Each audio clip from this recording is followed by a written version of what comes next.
All right, now welcome in the newly minted head coach of the UNLV Running Rebels. He is Josh Pastner. Josh, welcome. How would you describe the last month of your life?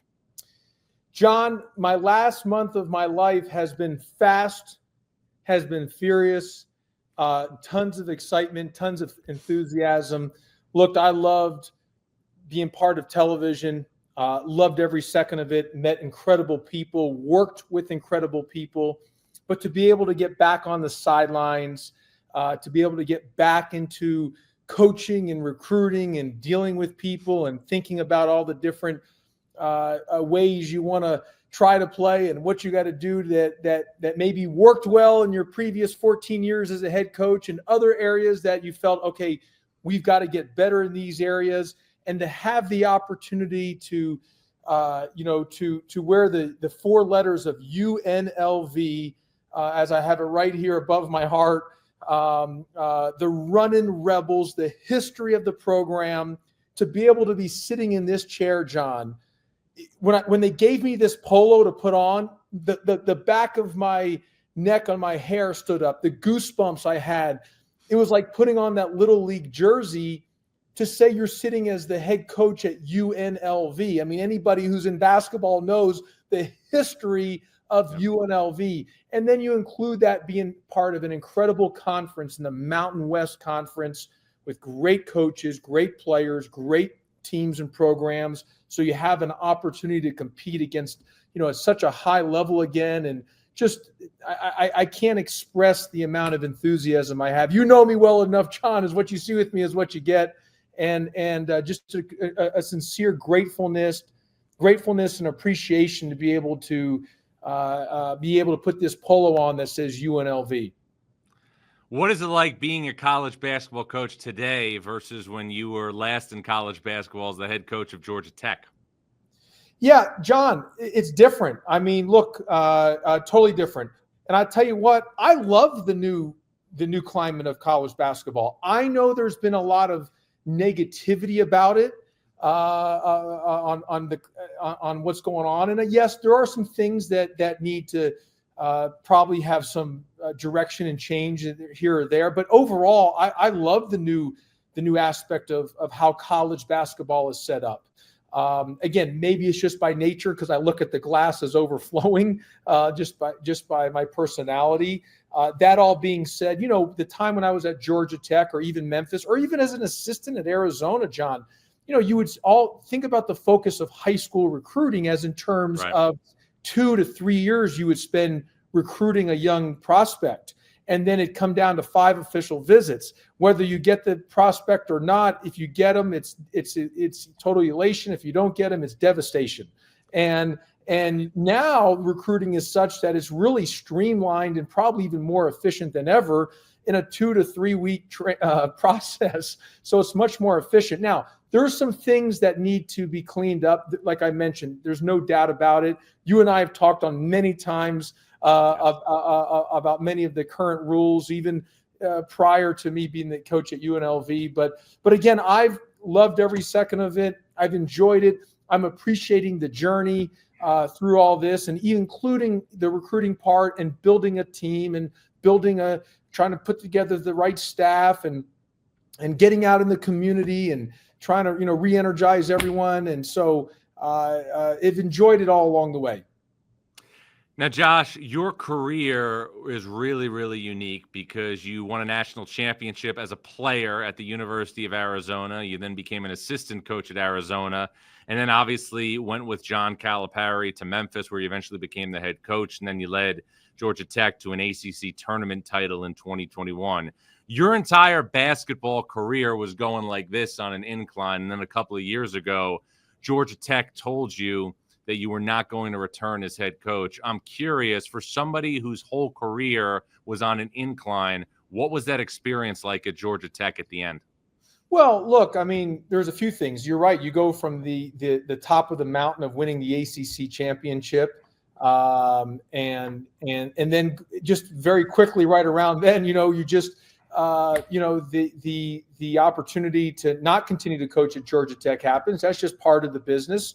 And I love my time at Georgia Tech, and I don't look at it as any negativity. It actually gave me an opportunity because of that, the way I looked at it, it gave me almost another career because I got an opportunity to go into television and work for some incredible networks and the opportunities of people that I met.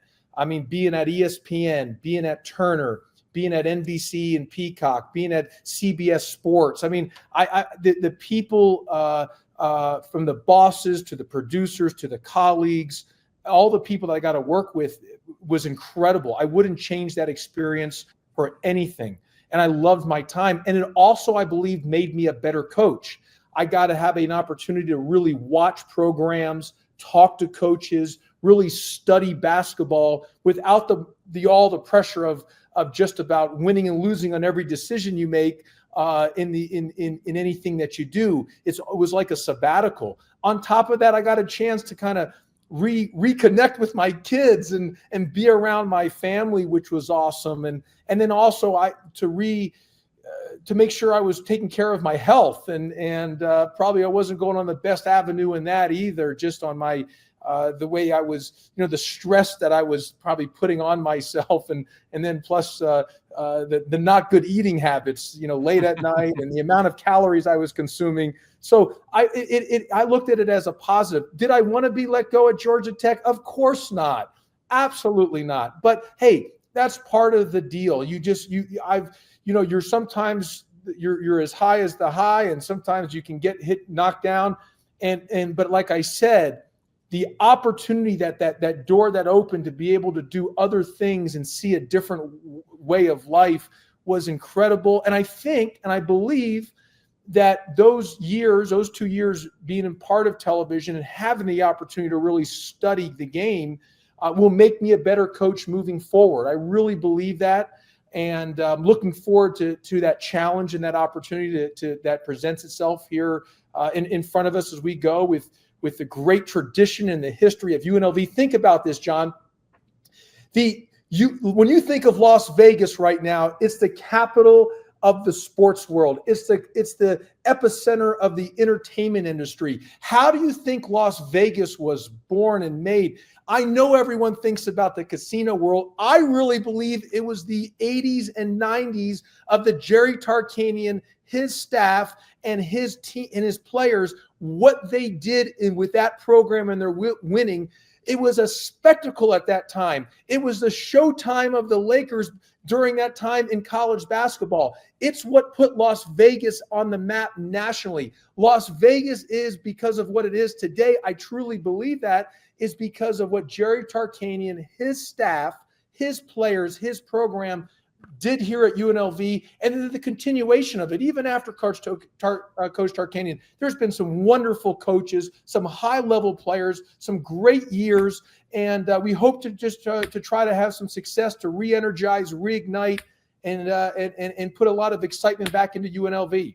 Well, we're definitely getting the recruiting pitch here. That was some answer for only the third question of this interview, but I'm curious. You had referenced how you became a better coach. Which coaches and which philosophies did you take from your sabbatical that you think you will implement with your own program here at UNLV? John, I got to say this. Every radio show that I've done, anyone who's done our radio shows, whether it's Memphis or Georgia Tech, loved doing when I did the radio on our weekly radio show, because they knew they just needed to bring 3 questions prepared. That's amazing. And I was able to speak the whole hour. I was on top of it. But I think for some of the things to answer what you're saying about that, John, just about the on the kind of the sabbatical, as I like to call it, or those 2 years out to really study, there's been a lot of things. I really had a chance to really go back of my 14 years as a head coach and watch so much game film of all the teams that I was fortunate enough to be able to be part of and as a head coach. And I really studied and watched things of things that we did well, that I felt, okay, this is really good, or things, we've got to be better in this area. We've got to clean this up. We weren't real sharp here. And how to make sure that we then translate that as we move to the next stage. Look, you've got to have really good players. John, you know that as well as I do, and anyone else in coaching. I mean, it's a player's game. You've got to have really good players. But as the leader and as the head coach, you've got to make sure that you're putting them in position to be successful, having opportunities for preparation, proper preparation prevents poor performance, the 5 Ps. So these 2 years, I've really been able to watch our own teams that I was able to coach, but also, John, the other programs, whether it's being at shoot-arounds, watching game films in preparation for the studio work or TV work that I was doing, and seeing how teams were doing different ways they were covering ball screens, offenses they were running, out of bounds defense. Well, who specifically did you take stuff from that you were studying? That's what I'm curious about. Well, you know what, John, there was quite a few, and I studied a lot because I don't want to shortchange anyone, because I talked to a lot of coaches. And here's what I would tell you, John. There was coaches I really. So you're wearing red right now for UNLV. I'm starting to think you're also working for Switzerland too. How you're things well, are right down the middle. No, but let me just say this: there were some teams, even, and I'll go back to this, even in the ACC, John, that I really wanted to ask questions and really study what they did on both ends of the floor. Maybe certain teams I really wanted to ask what they did offensively, and certain teams I wanted to ask what they did defensively. And I wasn't going to be able to do that in the ACC because I was competing against them. They weren't going to let me in their practices. They weren't going to give me their secrets. I was really able to study and talk to a lot of coaches in that league that we competed against at a very high level. And a lot of these guys are in the Hall of Fame, or going to be in the Hall of Fame, all-time greats at their schools, that I was able to really spend a lot of time asking questions, picking their brain, and really getting some of their secret sauce in a sense. And then obviously around the country, other leagues, other programs. I mean, going there at their shoot-arounds or practices, but as I mentioned, being in the studio and really watching the tape and the game film in preparation for that, seeing all these other programs where, John, when you're in the season, you're focused on your current team. That's what you're focused on. So this gave me an opportunity to really take a broader 30,000-foot approach and see the whole bowl of wax on that. Well, it's well documented, Josh, that in addition to being a potential podcast host whenever you get out of coaching, that, you obviously were under the tutelage of John Calipari when you were at Memphis. I know he shaped so much about how you market a program, build a program. But before that, you were obviously a disciple of Lute Olsen. And I remember in a lot of our conversations, you told me that Coach Olsen took a leap of faith to leave Iowa for the warm weather of the West to go to Tucson and build a program at Arizona. How much did you going to the desert over the last 5 or 6 weeks remind you and really kind of draw a parallel to what Lute Olsen did in his career going to Tucson? Well, look, I mean, there really is no parallel on that, because a guy like Lute Olsen and Jerry Tarcanian, both coaches who I feel were the superpower coaches on the West Coast during that 80s and 90s runs, those years, had the juggernauts of the programs, both for Arizona and UNLV. And both guys elevated not only a school. Coach Olsen did it at Arizona. Jerry Tarcanian did it at UNLV. Not only elevated a school, John, but elevated an entire city and community and put it on such a national map through the success of basketball. So what I would like to say is what Coach Olsen did going to University of Arizona, or Jerry Tarcanian going to UNLV. And obviously I worked for Coach Olsen at the University of Arizona, both as a player and then as an assistant coach. And I always felt working for him, every practice was literally like a clinic. He was a clinic every time he coached and stepped on the floor practice-wise. But that being said, I can be in no comparison of a Jerry Tarcanian or a Lute Olsen, because those guys have already put all the hard work into building different things, whether it's Coach Olsen at U of A or Jerry Tarcanian at UNLV. I just hope that as the gatekeeper and sitting in this chair, because this is not my program, John, it will never be my program. I'm just sitting here as the gatekeeper in this chair, trying to move things forward and trying to re-energize and hopefully have some great success as we move forward. And then on the other opportunity to be able to learn from, as you mentioned about Coach Lute Olsen, a Hall of Famer, to learn from John Calipari, as you mentioned, another Hall of Famer, to have that background and that kind of that understudy has been absolutely awesome. And so I've been fortunate to be at a very high level for a long, long time in basketball, whether it's been TV, whether it's been coaching, whether it's been AAU basketball, I mean, grassroots basketball. I mean, so I've been around high level, and it's been really cool. And I do not take a day of it for granted. John, you know it, on my X handle, Coach J Pastner, I have those three things that you and I talk about it a lot, that every day is a gift, every breath is a gift, every heartbeat's a gift, and nothing changes here on the appreciation of being at UNLV. The running Rebels, John Rothstein. All right, well, the infomercial continues here, but Josh, we have to also get to reality. UNLV has not played in the NCAA tournament since 2013. That's over a decade ago. How do you get the brand back? Well, look, I think a couple things. Number one, you're in a great basketball league in the Mountain West Conference.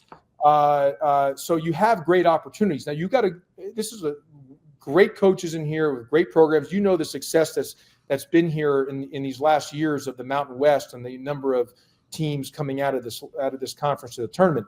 That being said, look, you got to get really good players. You got to do that. I think this offseason we did a nice job in the portal. But again, you got to get to June, July, and August and gel them together and put you're really starting over with 13 new guys coming part of a team. And then we've got to bring the unity of a team together. We've got to spend a lot of time. I've got to spend a lot of time making sure when you talk about building that brand back, John, it got to be in the community. This is Las Vegas's team. This is the city's team. This is the former student athletes that played here team, all the former coaches team. This is the team that all the current students and the alumni of this great school. This is their program, their team. So we've got to re-energize them, re-excite them, have them back to be enthused about their program. Now, we've got to do our job on the floor with putting a great product on the floor. And that means you've got to play the right way. It's not just about playing hard. It's about competing. It's how hard you compete. And I think everyone wants to get back to the running Rebels, but to have any chance to get back to the running Rebels, John, you've got to be great defensively. So that's where it's got to start with us. We've got to be very good on the defensive end. And then we've got to go from there. We've got to play the right way and have a great competitive excellence at everything that we do on every single possession. And hopefully from there, the running Rebel nation will come back and support their program.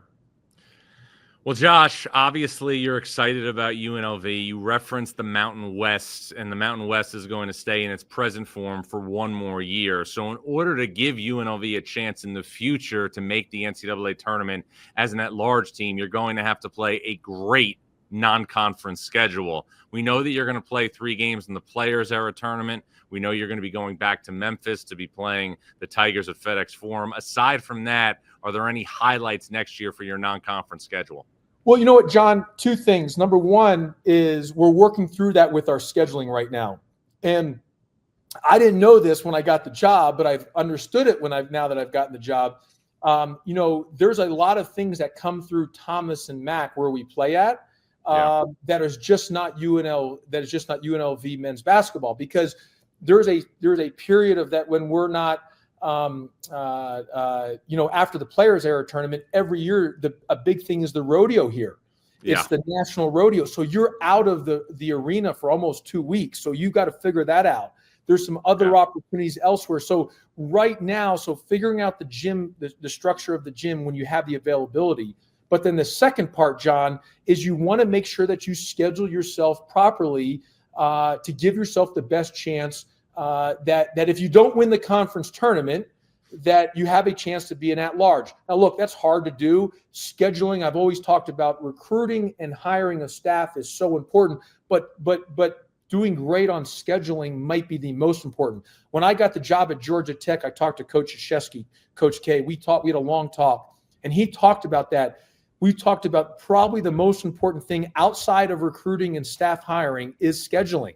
Yeah. And he was so right on that. I mean, you don't get to become the winningest coach without knowing what you're doing. And he's right on that. And you know this more so than ever, John, that scheduling, you're predicting, obviously, you're forecasting, you're doing the best job you can based on the numbers because of the quads and the Nets and all the rankings that go out there. But you've got to win your games, but you've got to put yourself in the position to have opportunities. And I do think there's going to be great opportunities within the Mountain West. Then you got to balance that out into the non-conference schedule on finding the best ways to put yourself in great positions. So it's a really balancing act. And you're really spending a lot of time. And here's the other thing, John, with scheduling, most times when I was at Georgia Tech or Memphis scheduling, you could be done with your scheduling because you would know the other team's roster and what's going on. Sure. Right now, there's a lot of teams out there, their rosters aren't completed because there's still so many student athletes in the portal right now and rosters aren't complete. So you're still trying to forecast, predict, and think through things on how it will be when you schedule. So that's all part of the deal in getting things through with scheduling. Well, part of that non-conference schedule, as I mentioned, is UNLV going back to Memphis next season to play the Tigers at FedEx Forum. What is it going to be like for Josh Pastner to walk in the FedEx Forum as the coach of a different team? Yeah, John, look, I same thing as we talked about Georgia Tech. I loved my time at Georgia Tech. I love my time at Memphis. I mean, we had great 7 years. We won a lot of games, just like at Georgia Tech. You won a lot of games. You met so many great people. Same thing at Memphis. I've had so many great friends from both parts, and loved my time there. Look, 3 of my daughters were born in Memphis, and so I'm excited for the opportunity to go back. I thought Penny Hardaway this past year did an outstanding job. I know they're loading up in the portal. I think it's going to be a great opportunity for UNLV for a quad 1 game, as we were just talking about scheduling. I mean, that's going to be a quad 1 game for sure on the road. So a great opportunity for UNLV Red and Rebels. But it's going to be fun to be back in that arena, coaching against the Memphis Tigers, against all those great years that we had when I was a head coach there, and really, really excited and looking forward to it. And like I said, I've got a lot of great friends, a lot of great people, tremendous memories there at Memphis. It should be a heck of a game. I would expect, John, that you will be there in person at somehow, some way, because that's a big time game. Come on, UNLV Memphis. John, you've got to be there, man. You've got to be in person. We don't want you calling it from studio. I'm hoping your bosses allow you to get there in person to cover that game. That's above my pay grade. But I appreciate your enthusiasm to have me in attendance. Now, before we get obviously to anything else regarding next season, just your curious impressions of the roster that you've put together.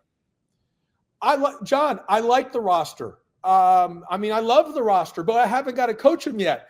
That's what's different. Usually when I took over the other programs, I had some guys left over that you can coach. We were able to retain, because everyone was in the portal, I was able to retain 2 players.